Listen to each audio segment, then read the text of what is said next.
Good morning.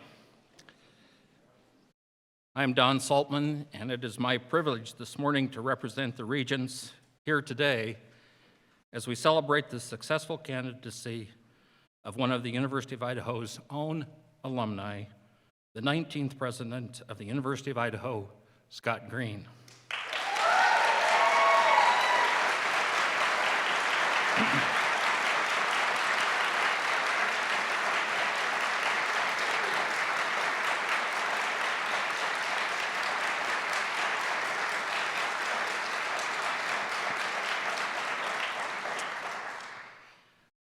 I'd like to thank the screening committee for their efforts in helping narrow a field of 50 applicants.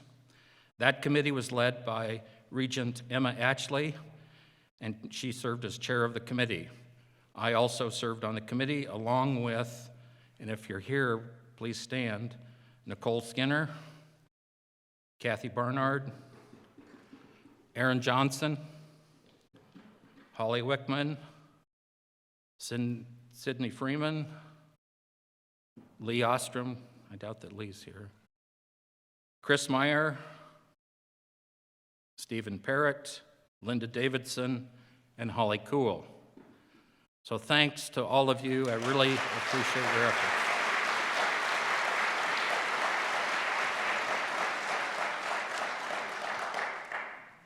It has been an inspiring and motivating few months as we have heard candidates talk about their vision for the U of I. But throughout that process, Scott has shown us that not only does he bring vast experience in global finance, operations, and administration, but he is also a dedicated Vandal who is ready to lead this institution toward its strategic goals. Scott, the State Board would like to welcome you back to Idaho. We look forward to working with you. Vandal community, please help me welcome the 19th president of the University of Idaho, Scott Green.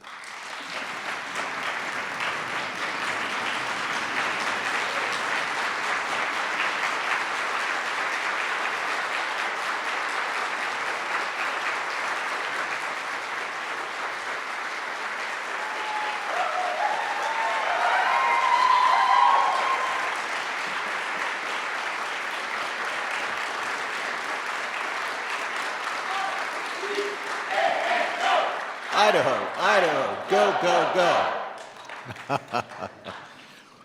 Wow. Well, thank you for such a warm welcome. And thank you, Don, for the warm welcome. I appreciate the endorsement of the State Board of Education and assure you I'll do everything within my power to meet the high expectations of this president, the University of Idaho, and our role in advancing education throughout the state of Idaho. While just a few steps away, this podium is a far cry from the hallways of Memorial Gym, where I spent my formative years, following my grandfather around while he worked as head of the Department of Physical Education, Recreation, and Dance, and later as Vandal Athletic Director. It was in those early years that my grandfather instilled in me a strong work ethic, paying me $1 a day to wash and fold towels in the basement of Memorial Gym. Although much has happened since then, I have never lost sight of this place. It is truly a special place for all of us, the University of Idaho. I'm honored to be selected as the next president of the University of Idaho. Since my time here as an undergraduate, I have looked for and embraced opportunities to advance the university, engage stakeholders, and improve student access to a great education. From serving as ASUI president to serving on the Foundation Board of Directors, the future of this university has always held my interest. This is a place where young curiosity and deep intellectual capability formulate research, outreach, and education into a shared experience. This is a place where there is opportunity for everyone across the state to come together to support educating all of our citizens to benefit the economy, industry, and well-being of the people of Idaho. And this is a place where each of us can personally grow, assure ourselves a better future, and develop the foundation for our life story. My story is not so unlike so many others who have walked this campus. except that it starts about 90 years ago. It all began in a small country store in the town of McCammon, Idaho, with a shop owner recognizing the intellect, talent, and hard work ethic of a local boy. That shopkeep, Charlie Beck, in truth, had his own troubles. It was the height of the Depression. People were losing their farms, and everyone owed him money, which made him deeply unpopular. He also had personal issues with alcohol, which of course was a local scandal in such a small town. Despite his own troubles, Charlie could see potential in others, and in particular, this local boy had caught his attention. The boy's family had not only lost their farm, but they had lost their father and husband to the Spanish flu just a few years earlier.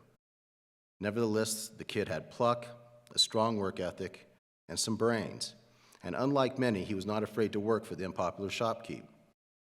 As the young man finished high school, Charlie told him, "You know, you have a lot of ability, and you should not be hanging around this town. You need to go to college." And he gave him not an insignificant sum of money that got him through his first year at the university. When the young man told him he did not know when he could pay it back, he told him, "I don't want it back. When you get on your feet, give it to someone who needs it." That young man, of course, was my grandfather, Leon Green. And he told me that story so many times, I used to think, oh, here it comes again, right? But he knew at the time that as a young teenager, I couldn't appreciate how important that moment was. But one day I would reflect and realize its full impact. He'd always end the story with a saying, and he had a lot of sayings for those of you who knew him. But he would always say, "You never really own anything until you give it away." And he did pay it forward. I still hear stories about how he helped financially strapped students, and he always told them, "This is from Charlie." Fast forward a few years, and this is something I rarely talk about, but during my sophomore year, I suddenly found myself facing the possibility of dropping out of school for lack of money. I shared my situation with a few select trusted friends, and help came pouring in. I remember Dean Vetras finding me work at the student union, and my brothers in my fraternity, Kappa Sigma, giving me hashing work in the kitchen. But most surprisingly, I received several scholarships through the university and from my fraternity, sponsored by names I'd never heard of. Someone, somebody, some soul I did not even know, somewhere was playing the Charlie card.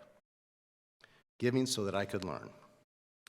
It is why to this day I'm so committed to student access to higher education. I remember how it felt every time I was notified a scholarship was coming. It was like the warmest sun shining on your face on the coldest Moscow day. I may have had holes in my jeans and sneakers and I had no money in my pockets, but I was happy because I had a chance to be somebody. Now, at that time, my dream was pretty modest. I just wanted to graduate and be an accountant.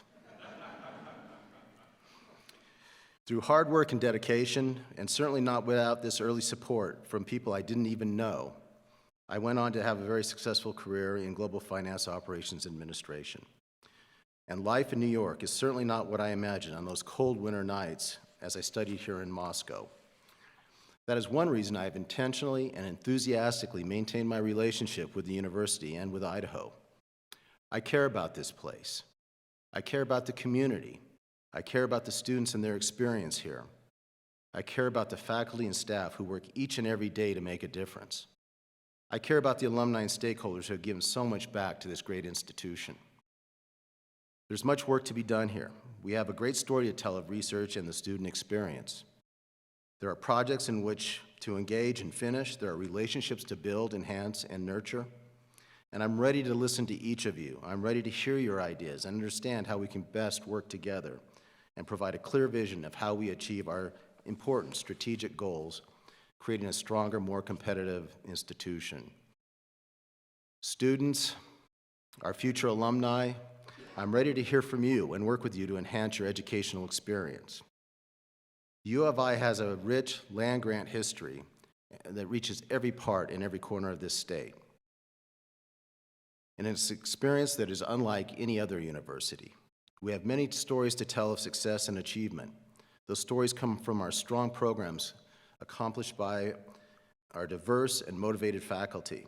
Important research attracts research dollars, and a reputation for quality attracts students.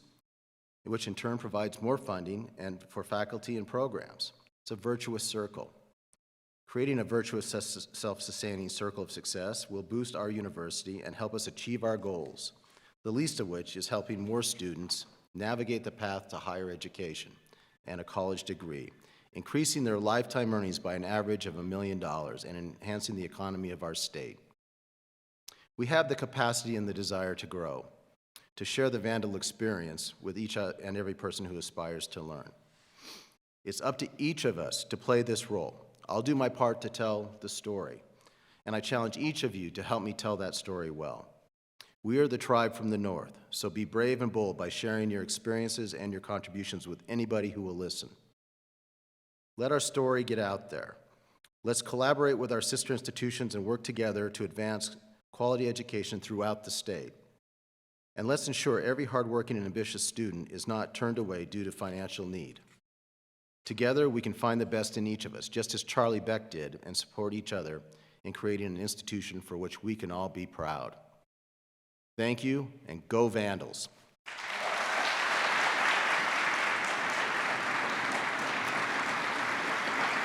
Thank you.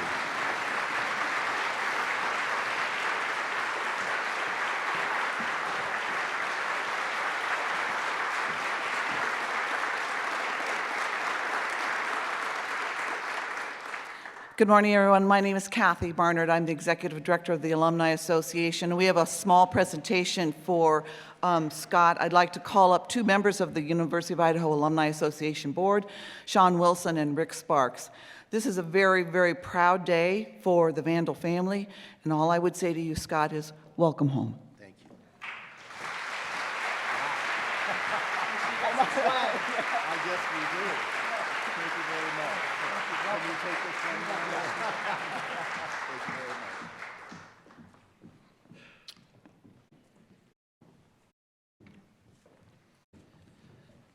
This concludes our formal presentation. Scott will be going over to the Albertson building and the conference room there for a press conference. So, Scott, if you'd like to go ahead and head that way. Thank you all very much.